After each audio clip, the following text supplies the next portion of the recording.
চৰণ চক্ৰৰ ছায়া বিয়া দূৰৰ কৰা মায়া চৰণ ভাবি ইমান সহজ মাধৱ গুৰুদেৱে কেনেকে বুজিছিল চৰণ চক্ৰৰ ছায়া তোমাৰ চৰণখন নালাগে সেই চৰণৰ যদি ছায়াটো যদি মোক যদি দিয় তোমাৰ চৰণৰ নালাগে তোমাৰ চৰণৰ ছায়াটো যদি মোৰ তাতে পৰে চৰণ চক্ৰৰ ছায়া বিয়া দূৰ কৰা মায়া আমাৰ যি মায়া আমি যে লোভত মৰি আছো মোৰ কৰি আছো অন্ধ হৈ আছো সেইটো দূৰ কৰি দিয়া জ্ঞানৰ চক্ষু তুমি পোহৰাই দিয়া সেইটোহে আমি চিন্তা কৰিব লাগে আমি কি চিন্তা কৰো একদম কিংকৰ হ'ব লাগিব তাৰমানে অহংকাৰ থাকবা নালাগিব একদম নিজ হ'ব লাগিব একদম নিজ দাসৰ দাস হ'ব চেষ্টা কৰিব লাগিব আমি আজি আহিছো ঈশ্বৰৰ দাসৰ দাস হিচাপেহে আমি থাকবা লাগে যদি মোৰ যদি মনত থাকে মোৰ নিচিনা নাই ৰ মোৰ নিচিনা ভকত নাই ৰ মোৰ নিচিনা ভক্তনী নাই ৰ সেই কথাখিনিয়ে কৈছে ইয়াতে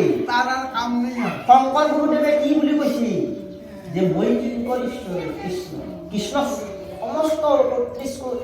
অনন্ত কোটি ব্ৰহ্মাণ্ডৰ অধিকাৰী আমি হৈছো নিমিত্ত সামান্য এটা পৰুৱাত পৰুৱাত চাহিটোৰ নিচিনা সেই ভাৱনাটোৰে ঈশ্বৰক আমি ভজবা লাগিব আৰু যদি সেই ভাৱনাটো যদি নাহে তেতিয়া কিন্তু ঈশ্বৰক আমি লাভ নাপাওঁ এনে আমি দেখো মন্দিৰত তাহলে দেৰি নাই বহুতে আমাৰ নাম কীৰ্তনত বহাৰ ঘৰ আছে প্ৰত্যেক দিন পুষ্প কিন্তু দাউলা দিয়া মছলা আৰু ধূপটো নগলা একেলগে কিন্তু দাউলা এটা ভক্তি হ'ব নেকি হৰি বল কৰি মন স্থিৰ তেৱেহে সফল হইব মনুষ্য শৰীৰ তোৰ নাম গাই থাকা হৰি বল কেনেকে মই মাৰিছি মনটো স্থিৰ হ'ব লাগিব আমাৰ কি আমাৰ মনটো অস্থিৰতা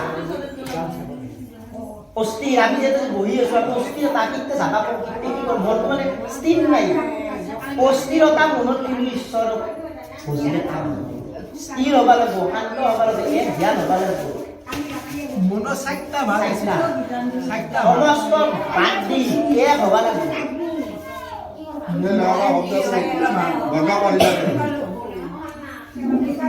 আচল ভালটো হৈছে চিত্ৰ এই চিত্ৰ আমি দিবা লাগিব ঈশ্বৰ আচল আৰু সমস্তকে কণ্ট্ৰল কৰি আছে মনে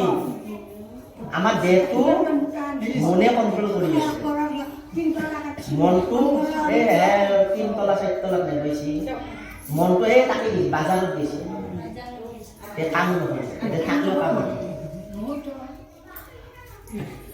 তাৰমানে আমাৰ মনটো ইয়াতে থাকিব লাগিব কৃষ্ণৰ কথা দে কাম দে থাকিব লাগিব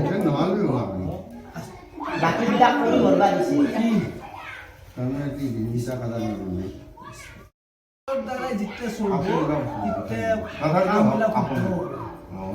কৃষ্ণ পদ পংকজ হৃদয়ত ধৰি দিলন্ত সিদ্ধান্ত তাংক সাধুৰ বাদ কৰি ধন্য নৰ প্ৰতিমতি উত্তম তোমাৰ পুছিলা যিটো কথা সংহাৰতে সাৰ শুক গুৰুদেৱে কি বুলি কৈছে যে তুমি ধন্য হে পৰীক্ষী তুমি যে ইটাই যে সিদ্ধান্ত লৈছ যে মই মুক্তি কেনেকৈ পাম আৰু তুমি মহাভাগ্যৱান আৰু নিজৰ মহাভাগৱত আশ্ৰয় লৈছা তুমি মুক্তি পাবাই এটা কথা আৰু কৈছে যে তুমি যি কথা সুধছ এই কথাখিনি তোমাৰ মংগলৰ কাৰণে জগতৰ মংগলৰ কাৰণে সকলোৰে কাৰণে আৰু শুক গুৰুৱে সিদ্ধান্ত দি শ্ৰীকৃষ্ণৰ পদপংকজক হৃদয়ত ধৰি হৃদয়তৰ ৰূপ ধৰা মুখে হৰিৰ নাম বলা এতেকে মুকুতি পাবা ঈশ্বৰৰ চৰণ খেৰ আমি হৃদয় ধৰিব লাগিব লৈ কাণেৰে কৃষ্ণ কথা আমি শুনব লাগিব আমাৰ এটা অন্তৰত মনত কাৰ কি ভাৱনা আছে কাৰ কি আছে তোমাৰ কি আছে এতিয়া বৰ্তমান এৰে ভাবি আছা এই বস্তুবিলাক চাই আছা জেঠিৰ কি ভাৱনা আছে জেঠিৰ কি ভাৱনা নাই ঘৰত ভাত গটা বালি থৈছা মেকুৰীটো খাই নেকি তাকে বেছি নেকি এইকাৰণে কৈছো কাম নহ'ব সেইবিলাক কৰিলে এই সময়খিনি কি কৰবা দিছে ভগৱানৰ প্ৰভুৰ নিজৰ ৰূপটো শংখচক্ৰ গদাপদ্ম যি উজ্জ্বলতা ৰূপ সেই ৰূপটো আমাৰ হৃদয়ত ল'ব দিছে আৰু কৃষ্ণ নাম কৃষ্ণ কথা একান্ত বহি শুনবা দিছে উপগুৰুই যেতিয়া পৰিগীত এই ভাগৱতৰ কথা কৈছিল উপগুৰুই ঈশ্বৰৰ হৃদয়ত লৈ তাৰমানে আৰু পৰীক্ষিত কৰিছিল তুমিও ল'বা লাগবে আৰু যদি হৃদয়ত যদি কৃষ্ণ ৰূপটো ল'বা নৰ কাম নহয় এইখানে মানে দি কৈছো এখানে কম মানে নৰো বোলে আমি গাখীৰ জমি আছো পাইলা যিমান খালো সিমানে ভৰি নাহে পৰলে যায় এই সময়ত মানে কি ওলে নাযায় এটা বান্ধ দিব লাগিব বান্ধটো হৈছে এইটো মনটো স্থিৰ কৰিব স্থিৰ কৰি একান নামে কৃষ্ণৰ গুণে ৰাখা এই বস্তুটোৱে চিৰস্থায়ী নাবা এনে বহি শুনিলেও কাম নহয় আমি এটা চিত্ৰৰ দ্বাৰাই বস্তু শুনবা লাগিব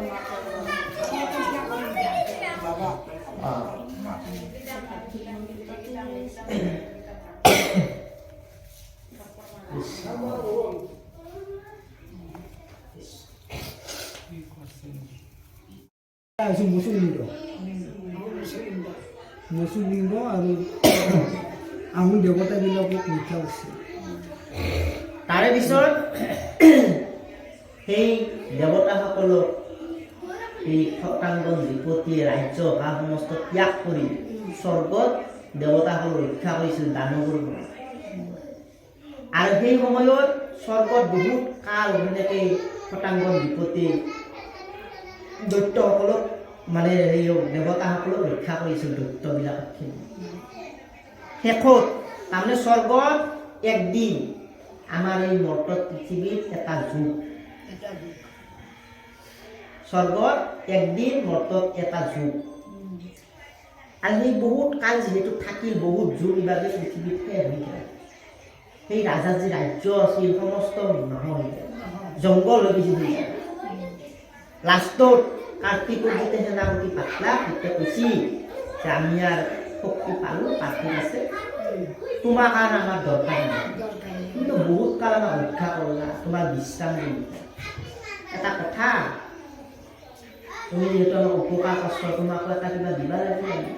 তোমাক কি বল লাগে কোৱা আমি দিম তুমি যি খোজ তোমাৰ ৰাজ্য লাগে না ধন লাগে না পুত্ৰ লাগে না যি লাগে খোজা আমি দিবা পাৰোঁ মুক্তিত বাহিৰে মুক্তি বৰ দিবা নোৱাৰে এতিয়া সতাংগ নৃপতি ভাবছি যে এটা কচোন মোৰ আয়ু কিমান দিন আগতে সেইটো চাচোন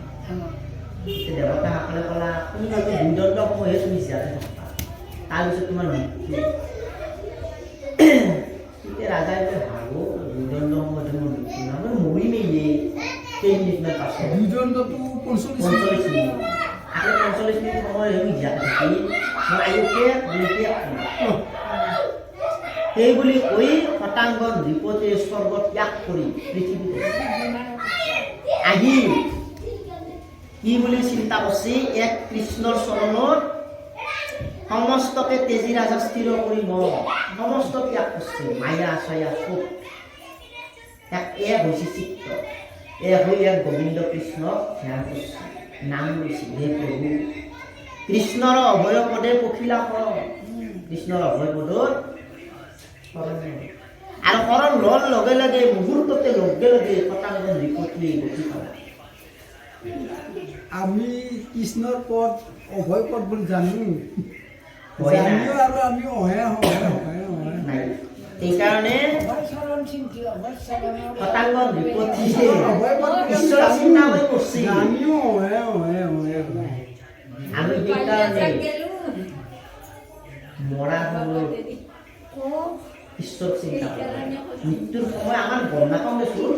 যেতিয়া মানে গম পাওঁ তেতিয়া মানে ঈশ্বৰক চিন্তা কৰিব লাগে যি ভাবে সেই যি ভাবে সেই হয় এইটো কিন্তু জানিব লাগে কথাটো সকলোৱে যি ভাবে সেই হয় মৃত্যুৰ আগত যি ভাবে সেই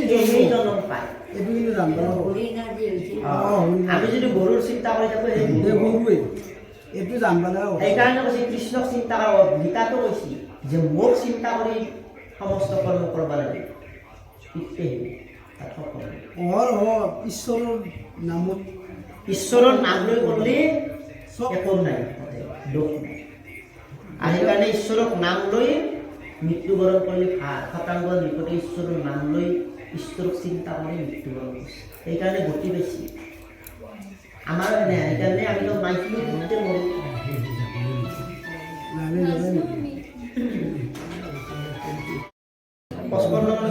মামা বেমাৰী মানুহ যাৰ কৰ্ণ পথ কণ গৈল দামোদৰ কুকুৰ সদৃশ হিতো নিৰ্গত পামৰ বিস্তামূত্ৰ ভুঞ্জয় যেন অধম ভুল কৰে যেন উঠে কণ্টকচ বায়তি মৰে যেন গাধে বেছে মাত্ৰ বহি মৰে ভাৰ এই চাৰি গটা পশু পতন্তৰ তাৰ আমাৰ দেহটোৰ কথা কৈছে কাণখন দিছে কিহৰ কাৰণে দিছে অনা বিঘা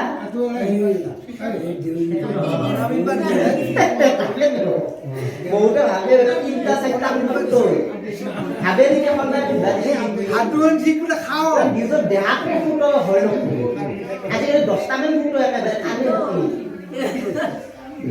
নুবুত হয় সেই কথা কাণে বেছি কৃষ্ণ কথা শুনিবা কৃষ্ণ কথা শুনিবি আৰু যিবিলাকে নুশুনে